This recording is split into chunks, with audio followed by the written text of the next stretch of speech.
Hello, everybody. I think we figured this out finally at last. We had to get some different software going, and it's called StreamYard. And, I was working hard to figure it out, and we finally did, thanks to the efforts of my partners, Damian Dressick, who is waiting in the wings there, and I'll bring him on in 1 second, and Nicole is on.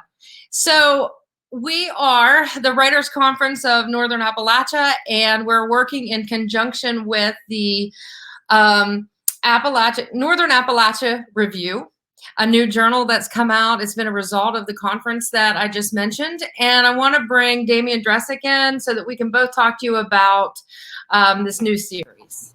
Hello, Damian. Hi, Christina. How are you tonight? Great. How are you? I'm outstanding. So here we are. We finally figured out what we were doing. At least I hope we did. If you're out there, give us a thumbs up or a thumbs down or whatever, just to let us know that you're there. We're pretty excited to be doing this. And it is a series. You want to talk about the series just a little bit, since this was your idea? Absolutely. Well, dealing with all the things we're dealing with collectively right now, the opportunity to see people read from their work, the opportunity to find community in terms of creative folks is pretty limited. So I was thinking with our journal and conference folks, we had a group of people that I suspect might be interested in the same kind of literature. So I thought if we could maybe get something together that enabled us to bring literature to people and allow writers to connect with folks who might want to hear them read a couple times a week. That would be something we could do to perhaps brighten up this complex and situation. Yeah. Oh, we like to hear ourselves talk too. Or at least some of us do. I'm talking about myself now. So we will have writers reading every Monday and Thursday at 8 p.m., maybe more if people want more. We certainly have enough people who have some great material out there that we would love to share with everyone. And I guess we should say, for those of you who don't know where Northern Appalachia is, we can fill you in on that. So Northern Appalachia, and I should have had a map ready, but I don't, covers an area that is mostly the northern part of West Virginia. A little bit dips down below the northern panhandle. Parts of Ohio, eastern Ohio, parts of New York, Maryland, Pennsylvania. Am I missing anybody, Damian? Let's see. We got the eastern part of Ohio. Yeah. And West Virginia, Pennsylvania, bit of New York. Oh, I forgot. Did I say New York? I'm not sure. Well, New York is part of it. So, my son said that I said New York. It must be true. All right. So I have volunteered to be our first reader. We are keeping these readings very short because we know that people don't want to spend forever attach their computer, because I know that now that I'm teaching online and a lot of my friends and colleagues are teaching online, we spend our life within the confines of these laptops. And so we don't want to keep you any longer than that. We plan for our readings to be roughly 4 minutes in length for every writer.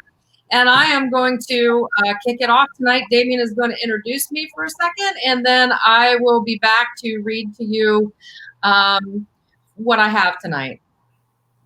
All right. Well, I've heard that James Brown was often referred to as the hardest working man in showbiz.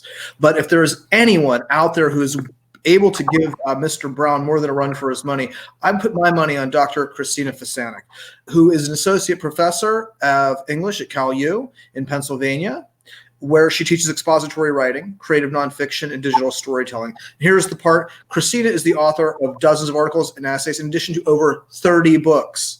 I have people I know who haven't read 30 books, let alone written 30 books. She's like the Carol Oates of Northern Appalachia. And her most recent memoir is The Optimistic Food Addict. She lives in Wheeling, West Virginia with her cat and her kid. Please give a warm welcome. I'm not sure what that's going to look like, to Christina Fisanick.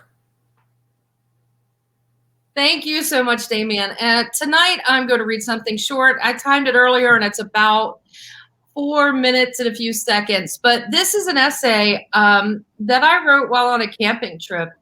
And it really reflects sort of this fusion of the work that I do with personal essay, family memories, and just trying to get at the heart of how we become who we become in life. And so this essay is called Of Outhouses and Humiliation. I take a deep breath and squat, my skin barely touching the seat of the outhouse toilet. I pee as fast as possible, wipe and toss. I nearly break into a run, fleeing the small, reeking confines of the camp latrine. You see, I have been in mortal fear of using outhouses since childhood. It took me decades to figure out why I feared sitting my bare bum over a gaping hole in the earth. The stench itself should be enough, but it wasn't just that. And it wasn't my horror movie fear of a giant anaconda slurping out of the muck and carrying me off to his fetid lair. As it turns out, my fear of outhouses is baked in, genetically woven into my corporeal code. The story goes like this. My great Aunt Creasy went to the family outhouse one summer day, broke the toilet seat and pedestal platform, and then crashed through the floor. She landed several feet below, up to her neck in raw shit. The storyteller's tone was always 90% serious and 10% humorous, whether it was my grandfather, my mother, my uncle, or one of Creasy's siblings. Although the teller sometimes changed how many hours it took to fish Great Aunt Creasy out, she dog paddled in that shit until the next morning. Brownie's wrecker got there right after supper. Or what she said as she screamed and cried for help. Lord, get me out. Davy Earl, get the block and tackle, get me out. Two details remain the same throughout the tellings. Great Aunt Creasy wore fire engine red lipstick way beyond the boundaries of her lip lines, and she was a big, big woman. Now, clearly, a story like this would frighten most children who might have the need to visit an outside toilet. But for me, it became a defining narrative about the bodies of women, my body, and fat. As my battle with binge eating disorder worsened, my weight increased, and I internalized messages about body hate and fat. Great Aunt Creasy's plight exemplified for me the reality of being a fat woman, and only years later did I realize that my fear of outhouses wasn't about pissing in a dark hole in the ground, but about the shame I would face if I broke the toilet seat and fell into the filth below. Subconsciously for years, and then consciously for many more, I wondered on the increasingly fewer cases I needed to use an outhouse if my weight now was enough to break the seat. Had I become a big, big woman? Would this be the time my too heavy body finally pulled the trigger and made me the subject of generations of family lore? On the surface, it's a good story, right? It's not every day that someone has to be hauled out of a latrine by a tow truck. But I wonder now, as I wondered then, if my family was trying to entertain me and my cousins or warn us all by repeating Great Aunt Creasy's potentially fatal accident. After all, this is the only story I've ever heard about her. It's all I know of a woman, my own flesh and blood, and her time on this earth. In my marrow, I feared such a legacy while still deep in the throes of binge eating disorder. I had internalized Great Aunt Creasy's humiliation. Her shame became her, a woman kicking and thrashing to stay afloat in a pond of shit her family had created. This fear and shame eventually extended to the other areas of my life, as I found myself carefully testing porch swings to see if they could hold my weight, easing gently into my own bathtub, pausing with a racing heart at the slightest creak, and generally holding my breath in life, not just because I didn't want the bathtub to come crashing through the ceiling, but because of a generation's deep fear of the shame I'd feel because everyone would know that it wasn't a rotted floorboard that caused the crash, but the weight of a big, big woman. Thank you very much for listening. And I know that Damien, you might want to come back on with me and conclude today's presentation. Absolutely. Did you hear it? I did. It was outstanding. Thank you so much for reading that, sharing that with us. Thank you for introducing me. So we hope everybody out there, if you like what we're presenting tonight, Damien will be our second guinea pig. And we're hoping that by next week, we will need guinea pigs no more and everyone will be fine. So Damien will be presenting. What are you going to read on Thursday? I'm going to be reading a couple of very short pieces from my collection that's coming out this year from Clash Books called Fables of the Deconstruction. Awesome. I can't wait.